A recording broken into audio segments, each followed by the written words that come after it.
On ક્યારે વપરાય તો કે દિવસ, તહેવાર અને જન્મદિવસની આગળ. ઇન ક્યારે વપરાય તો કે વર્ષ, મહિના અને ઋતુની આગળ. અને એટ ક્યારે વપરાય તો ઘડિયાળના સમયની આગળ. સાહેબ ગમે એવડું મોટું સેન્ટેન્સ તમે જો, દેવ 2023 ફેબ્રુઆરીમાં સોમવારે 4 વાગે આવશે. સાહેબ જો 2023 છે, ફેબ્રુઆરી છે, સોમવાર છે ને 4 વાગે છે.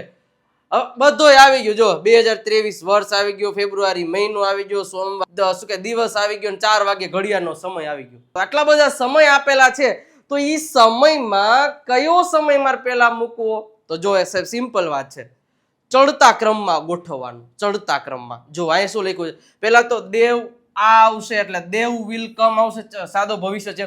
હવે અહીંથી જો 4 વાગ્યામાં સમય ઓછો હોય, સોમવારમાં એના કરતા સમય વધારે હોય, ફેબ્રુઆરીમાં આના કરતા વધારે સમય હોય, અને 2023 આના કરતા વધારે સમય હોય. સમજાણું? તો પેલા નાનો સમય લેવાનો, તો દેવ વિલ કમ.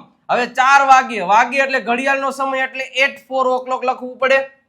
પછી લખ્યું છે સોમવારે, સોમવાર એટલે દિવસ, દિવસની પહેલા ઓન લખવું પડે.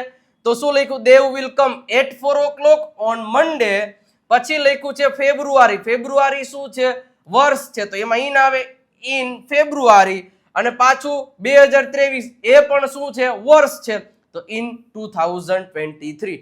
મતલબ એક સેન્ટેન્સ માંથી તમને એટલી ખબર પડવી જોઈએ કે ઇન ક્યારે મૂકવું, એટ ક્યારે મૂકવું અને ઓન ક્યારે મૂકવું. આ સમયના પ્રિપોઝિશન્સ થયા.